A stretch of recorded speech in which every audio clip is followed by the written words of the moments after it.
김경수의 경제데이트 30일에 2부를 시작합니다. 네, 안녕하세요. 저는 길경식입니다. 네, 서성문입니다. 네, 김광수입니다.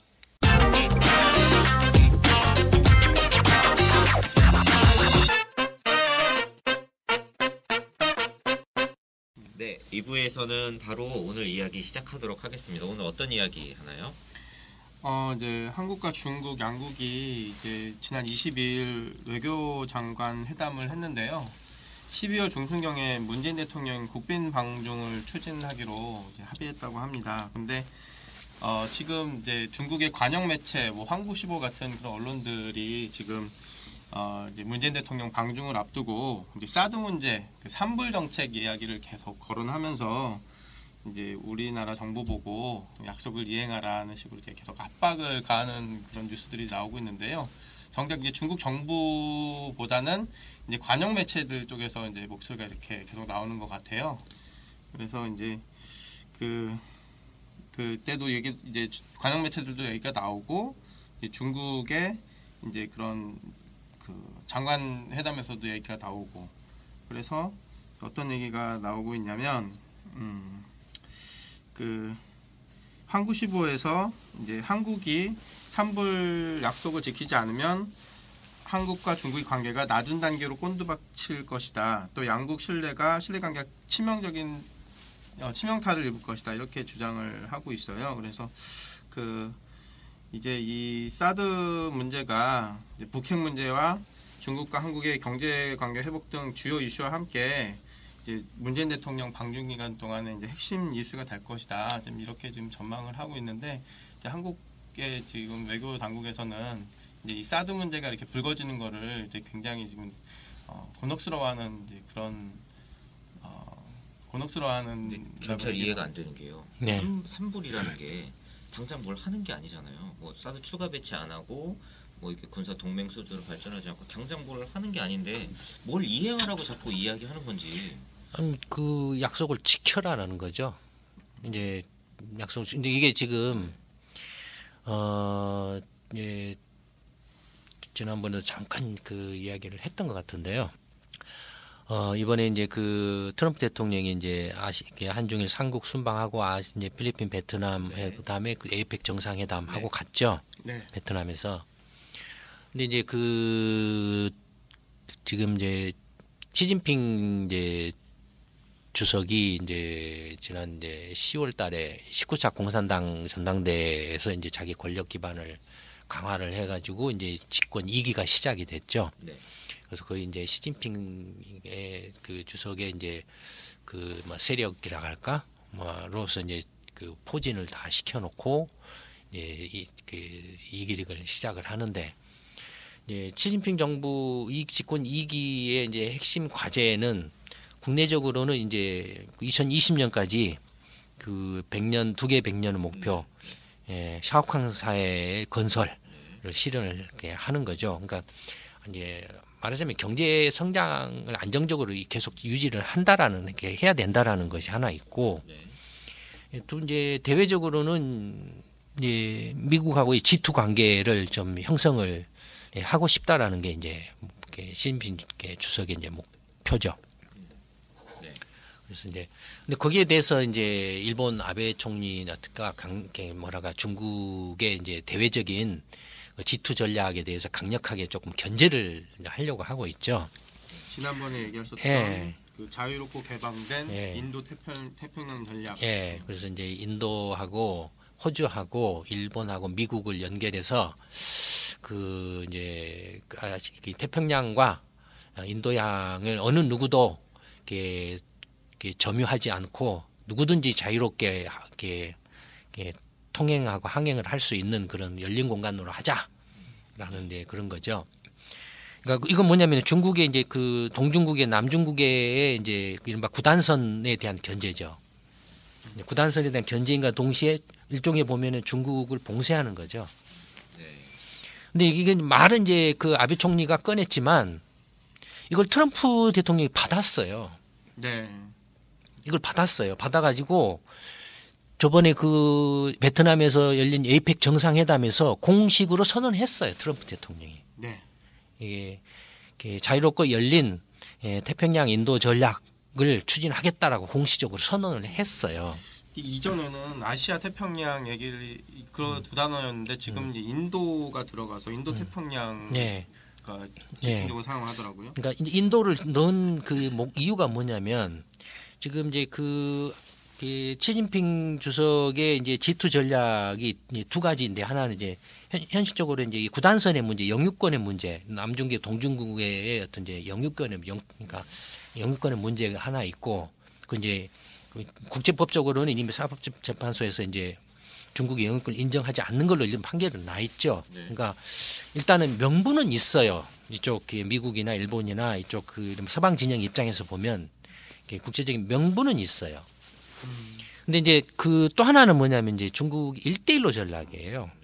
그러니까 1대1로 전략이 이제 이쪽 이제 인도를 이제 해로가 있고 육로를 거쳐서 가는데 이제 해로는 이제 뭐 이렇게 인도양을 지나서 쪽 이제 그 아랍을 이렇게 중동을 지나가지고 유럽으로 가는 것. 네.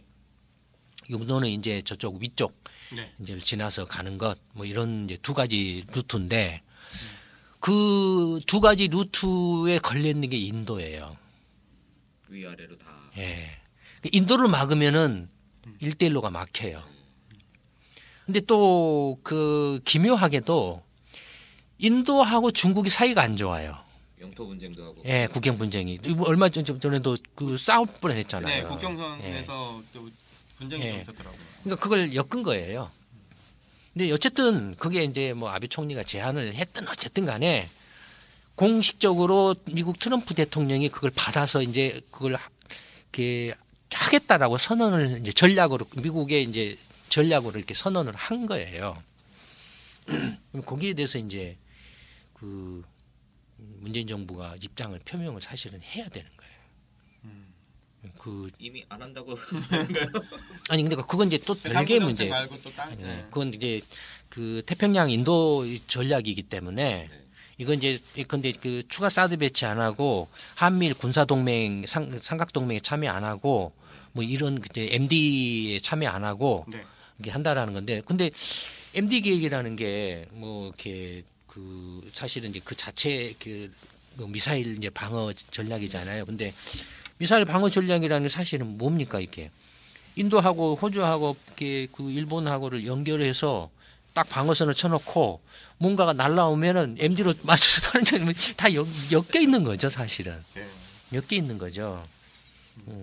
그러니까 이제 이런 그게 이제 그러니까 원래는 이제 그 1대1로 전략을 견제하려고 아베 총리가 내세웠던 게 뭐냐면 TPP 전략이었죠. 그렇죠. 예, TPP 전략이었고 그걸 이제 그 일본이 주도하는 것은 이제 이렇게 안 되고 내가 미국이 주도해야 된다 해서 오바마 대통령이 이제 그걸 또 2013년부터 이제 주도를 해서 이제 거의 도장 찍기 직전까지 갔었죠. 그러다가 이제 트럼프가 대통령이 되는 바람에 이제 그게 취소가 돼버린 파토가 나버리니까 그래서 이제 TPP 전략으로 원래는 그 1대1로를 견제를 하려고 했었는데 TPP 전략도 마찬가지거든요. 환태평양에 해당하니까 다만 이제 인도까지는 안 들어갔었죠. 환태평양이니까. 근데 그 TPP가 무산이 되니까 이제 이 인도까지를 엮어가지고 이제 태평양 인도 전략을 이렇게 해서 1대1로를 견제를 한 거죠. 중국 입장에서 보면은 그 태평양 인도 전략도 봉쇄 전략이고 중국 시진핑 그 주석 입장에서 보면은 정권 입장에서 보면은 1대1로를 무산시킬 수 있는 위협적인 전략이죠. 네.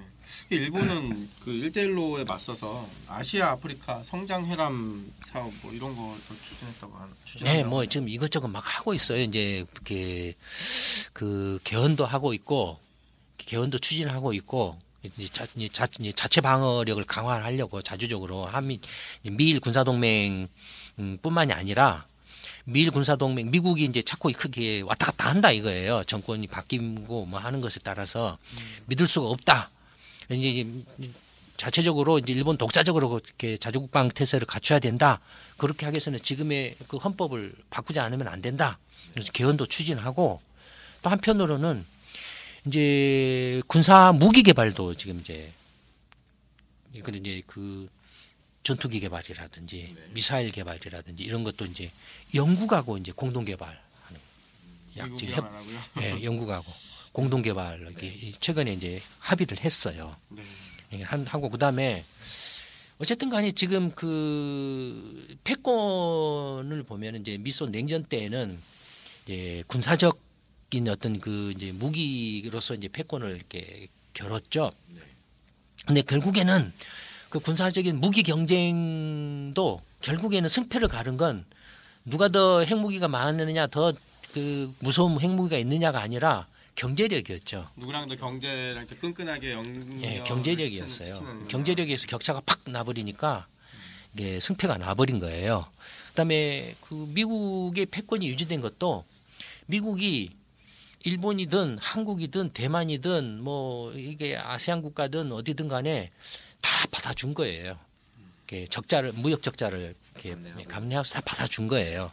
근데 이제 그러다 보니까는 이제 막 이렇게 글로벌 금융 위기도 뻥 터지고 이제 더더군다나 이제 2000년부터는 중국이 이제 그 저 덩치 큰 중국이 와가지고 미국에다 갖다가 쏟아 부어버리니까 미국에 대해서 지금 적자 상품 그게 그 무역 수지 적자만 해도 3천억 달러를 네. 이렇게 넘어가니까 예, 어마어마하죠. 이렇게 한번 1년에 3천억 달러씩 적자가 펑펑 나면은 완전히 어떻게 보면은 이제 미국 입장에서 보면은 중국이 미국의 피를 쪽쪽쪽쪽 빨아 뭐 그런 걸로 생각할 수도 있는 거예요. 이게 그러니까 예를 들어서 이제 뭐 독일이나 일본이 미국에 대해서 흑자를 많이 낸다 그래도 600억 달러, 700억 달러 이거거든요. 근데 중국 다르네요. 예, 중국은 그냥 3천억, 4천억 달러니까 거의 뭐 이렇게 한 5배, 6배 차이. 이게 한 방에 그냥 그렇게 차가 나버리죠.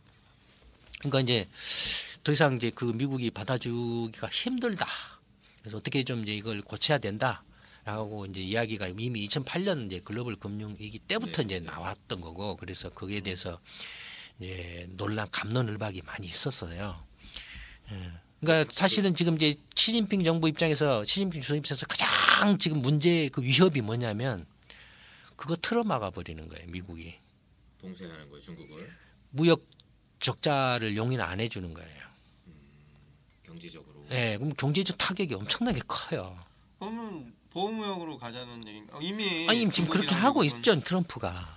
끈끈이 연결이 돼 있어서 그렇게 하면 둘 다 양쪽이 다 골고루 타격을 타격이 크지만 예. 그래도 그 미국은 예컨대 중국에서 수입을 안 해와도 한국이나 대만이나 아세안으로부터 대체할 수 있다 이거예요. 대체할 수 있다. 근데 중국은 빼도 박도 못 한다라는 거예요. 미국이다 못 팔면 어디다 팔 데가 없는 거예요. 그러니까 그래서 이제 그 어떻게 해서든지 미국하고는 이렇게 맞짱 뜨는 걸 피하려고 피하면서도 야 너하고 나하고 사이좋게 둘이 나눠 먹자 질투하자 자꾸 이렇게 하고 있는 거예요.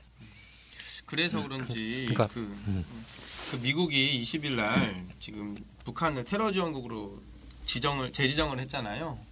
그거 이제 그러다가 중국이 미국 눈치를 봤다 그러면서 그 이제 북한이 단둥하고 신의주하고 철교가 이렇게 연결되게 있는데 그거를 이제 일시적으로 폐쇄를 했다고 하더라고요. 이렇게 일설에서는 이제 지금 이제 중국이 미국 눈치를 보고 북한한테 지금 압박을 가하고 있다.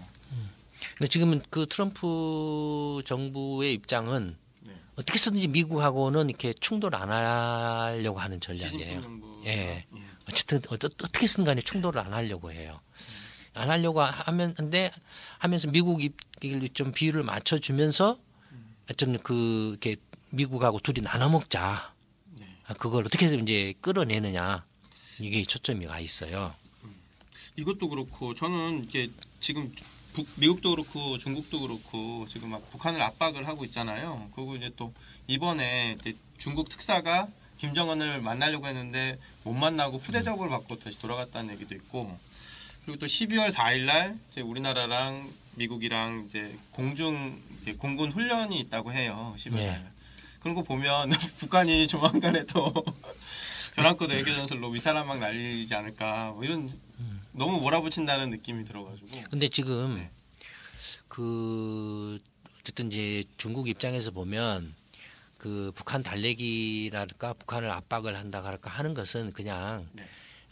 그 메인은 아니에요. 주는 아니에요. 아, 예, 주는 아니고 중요한 게 아니군요. 예, 어쨌든 이제 미국의 눈치를 보는 거예요, 지금.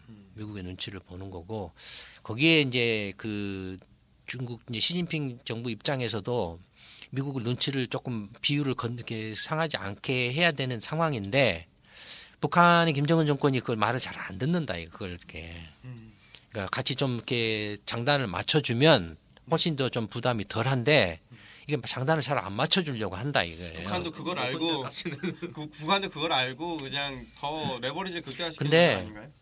근데 그 중국이 틀어 막아버리면 네. 뭐 그 김정은 정권 그냥 말라 죽어요. 틀어 막아버리면 그냥 말라 죽어요. 근데 다시 앞에 했던 이야기로 돌아가 네. 보면요. 삼불 정책을 어쨌든 처음에 합의를 했는데 시간이 지나고 이걸 또 뒤집는 것처럼 지금 또 보여지고. 아니, 그러니까 지금 이게 그 이제 그 문재인 정부는 이렇게 입장 표명을 했다. 그게 아예 봉합이 됐다라고 이야기. 예,라고 이렇게 했는데 네. 지금 중국 그때 처음 우리 그 여기서 팟캐스트 이야기했을 때도 불확실하다라고 이야기했잖아요. 네.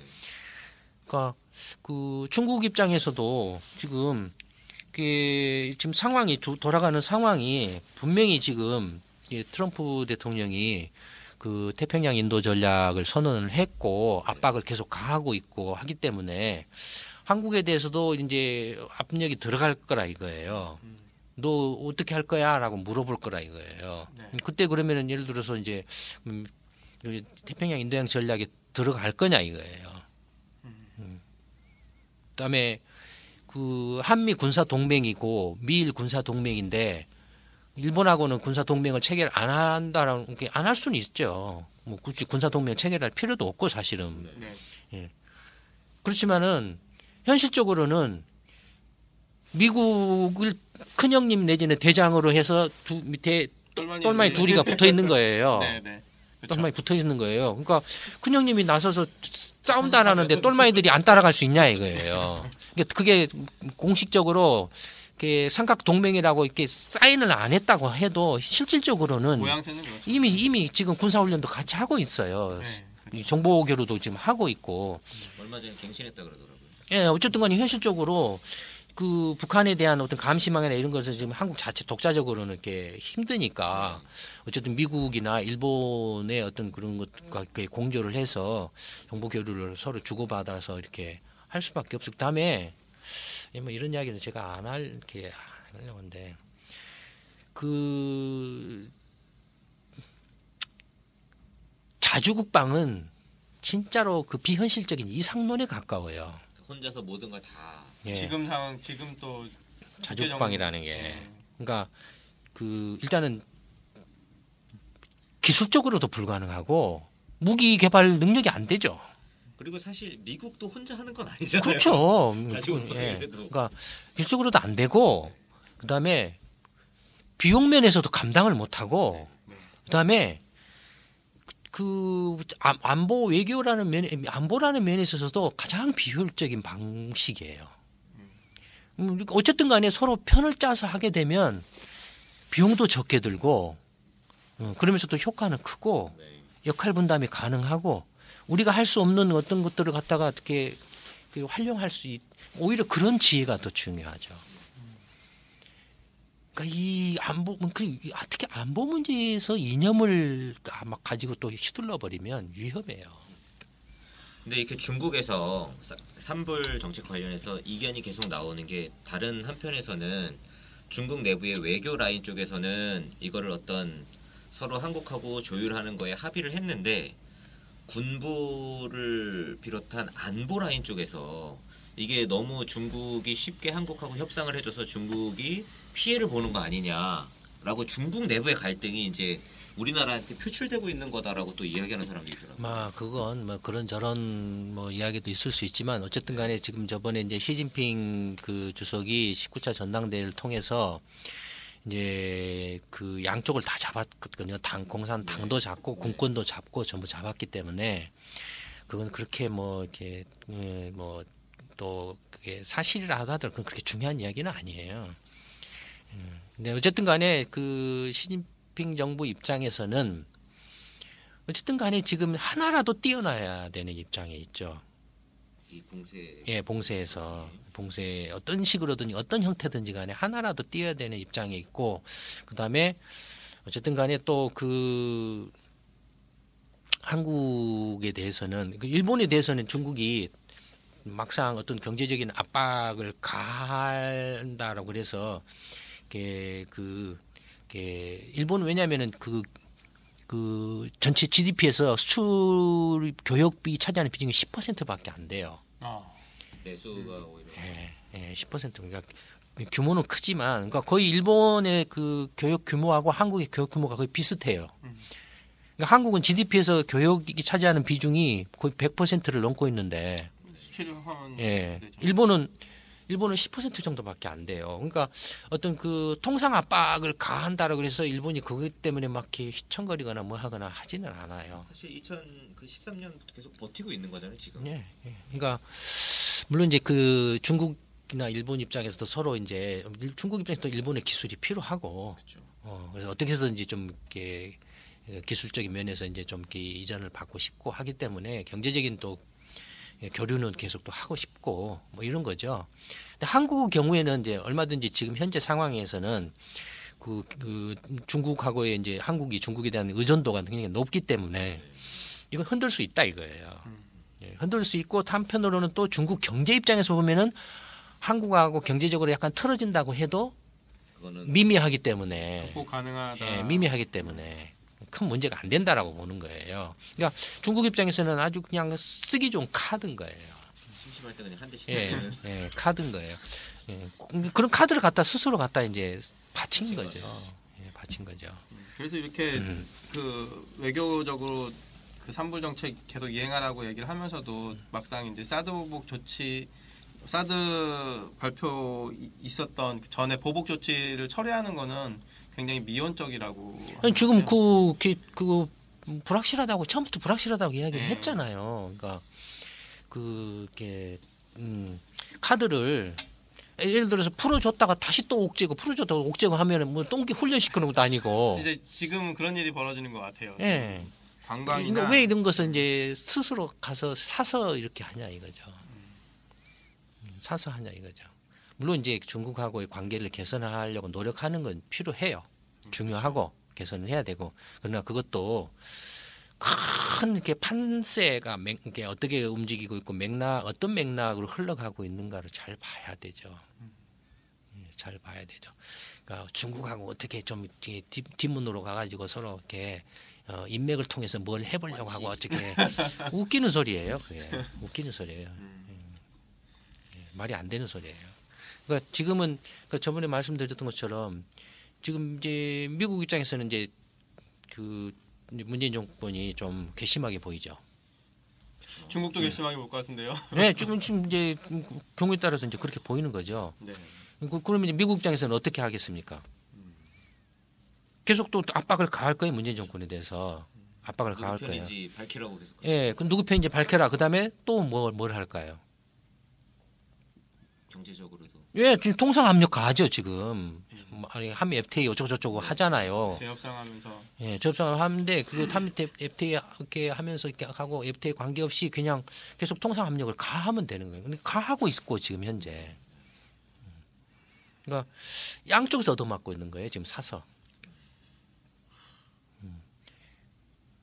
그러니까 그냥 잘하면 양쪽을 다 이용할 수가 있는데 잘못하면 양쪽을 다 당할 수가 있는 게 참.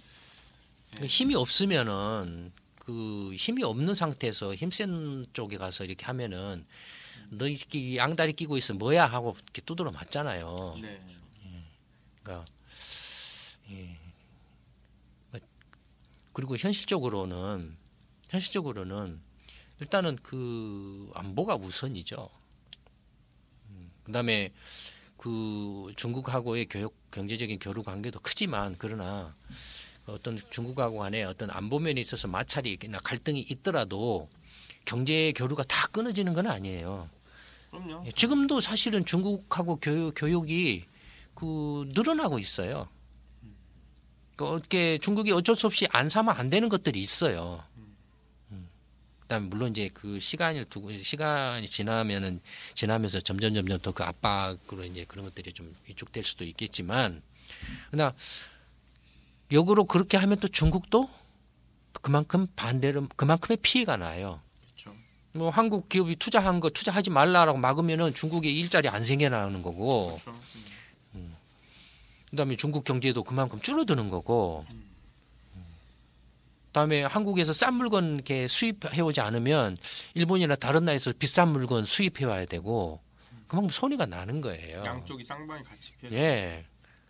그러니까 경제 문제는 어떻게 그 틀어막기가 힘들어요. 경제 문제는. 근데 그러니까 안보 문제는 이건 완전히 칼이죠. 그러니까 좀 이렇게 불안불안해요. 불안불안해요. 그러니까 이렇게 위험이라는 게 있잖아요. 안보 위험 있잖아요. 지금 이제 예를 들어서 북핵 위험, 여러 가지 위험이 있잖아요. 네. 그러면 이 위험이라는 것에 대해서 좀 이미 그 경제학적으로 접근하는 그 틀이 이미 정립이 되어 있어요. 위험에 대해서. 예. 근데 이제 이런 그 위험이라는 것에 대해서 어떻게 풀어내 갈 것인가에 대한 틀이 정립이 되어 있는데, 그런 걸 전혀 모르니까 이거 안보나 국방 문제는 이렇게 그 어떤 이렇게 외교나 안보 국방 전문 국방 쪽의 전문가나 이런 사람들이 해야 돼라고 한다 이거예요. 그러면 그 사람들이 하는 소리는 맨 이제 그 미국이 어떤 지금 생각을 가지고 있고 그 사람들 이걸 이랬으니까 이렇게 우리가 좀 조심해야 돼, 중국에 대해서는 이렇게 해야 돼 하는 정도의 이야기뿐이에요. 선생님 예전에 게임 이론 얘기하시면서 이 사례를 또 설명을 하셨던 것 같아요. 그 자세하게 제가 설명을 해드릴 수는 없지만 경제학적으로 위험을 다루는 그 방식은 한 세 가지로 딱 정립이 되어 있어요. 예. 첫째는 분산입니다. 분산이에요. 두 번째는 해지예요. 세 번째는 보험이에요. 물론 다 이렇게 연결이 되어 있긴 하지만 이 정도만 이야기를 할게요. 이런 게 위험을 대처하는 어떤 그 접근 방식이나 이론적인 틀이 있는데, 이 틀 속에서 그러면은 지금 현재 북핵 문제나 한중 관계나 한미 관계나 뭐 한일 관계를 어떻게 정립해 풀어갈 것인가에 대한 대안이 있어요. 저는 그 안보 외교나 경제 문제에 있어서 풀어갈 수 있는 대안이 있어요. 이건 이제 이순신 프로젝트에서 이제 할 거니까. 이건 뭐 이순신 프로젝트가 하루라도 빨리 일반 그 시민들이 참여해서 성공하면 이 대안들에 대해서 국민들한테 설명을 하고, 뭐 또 이제 기밀에 해당하는 민감한 문제이기 때문에 공개적으로 이야기하기 힘든 것도 있어요. 그러니까 그런 것들에 대해서는 또 충분히 내부적으로 설득이나 설명을 하고, 그래서 거기에 대한 전략을 수립을 해서 안보라든지 경제적인 문제에 있어서 피해가 최소화되도록, 그러면서 서로 윈윈할 수 있는 구도로 만들어갈 수 있는 그런 것들을 얼마든지 할 수 있어요. 근데 지금 전혀 그런 게 안 보여요. 그러니까 이게 무슨 내가 이렇게 외교 관료로 뭐 몇십 년 했기 때문에 나는 외교 전문가야. 내가 무슨 뭐 국회의원 몇 년 하고 정치는 몇 년 했으니까 내가 안보, 나 다른 건 몰라도 내가 안보는 이렇게 전문가야. 웃기는 소리예요. 웃기는 소리예요. 위험이라는 것을 어떻게 다뤄야 될지, 어떤 식으로 풀어가야 될지에 대한 그 개념 자체가 없어요. 지금 그냥 좌충우돌이에요. 이리가 부딪히고 저리 부딪히고 뭐가 뭔지 모르는 그런 느낌이에요. 그때 그냥 대응하는 정도 미봉책에 계속 그치고 있는 것 같은 느낌이네요. 이런 정도로 합시다. 네. 오늘 김광수의 경제데이트 30일의 2부에서는 중국과의 이 외교 갈등 문제, 특히 산불 협상 이후에 계속 이 갈등이 봉합되지 않고 그 반복되고 되풀이되는 것에 대해서 이야기를 해보았는데, 이순신 프로젝트 정책 아카데미가 나중에 정말 활성화가 되고 하면 소장님께서 그 더 자세한 내용은 나중에 말씀해 주시기로 아니 여기 팟캐스트나 아니 이런 근데 데서는 나중에 그 정책 아카데미에서 아니 아카데미에서도 이야기 안 하죠. 지금 막 이런 정책 아카데미에서 이야기 한 적이 없어요. 지금까지 지금 6기 하고 정책 있는데 아카데미가 잘 돼서 정권을 정권 잡으면 그러니까. 그렇죠. 정권을 우리 이제 아카데미에서 300명 국회의원을 내보내 가지고 국회를 이렇게 다수 그렇죠. 3분의 2 이상을 장악을 하면 그때는 이제 국가를 경영 어떻게 안보나 경제 문제를 어떻게 풀어갈 것인가, 위험 요소를 어떻게 해결할 것인가에 대해서 정책 대안으로서 제시를 할 겁니다. 그리고 그걸 바탕으로 또 이렇게 훈련도 하고. 정책 아카데미에서는 넓고 유기적으로 시스템적으로 전반적으로 다 다루고 더 심층적인 내용은 또 실전형 정책 아카데미를 통해서 그건 이제 네. 그 실제로 이제 그 정당을 이제 이순신 프로젝트 당이 만들어지고 그래서 정권을 잡았을 때 정말로 이제 구체적으로 부동산 문제가 됐든 일자리 문제가 됐든 대기업 문제가 됐든 뭐 이런 안보 문제가 됐든 이런 것들은 그때 가서 이렇게 쭉 이제 이 말씀을 이렇게 드릴 겁니다. 참여생들 반응 보면 이게 시간이 지나면 지날수록 점점 성공할 수밖에 없을 거라고 저도 이렇게 지금 소장님이 건강하실 때 성공해야 되니까 빨리 오셔야 돼요. 네. 무산정 할 수가 없기 때문에 빨리 오셔야 돼요. 김광수의 경제데이트 30일의 2부는 여기서 마치도록 하겠습니다. 감사합니다. 네, 감사합니다.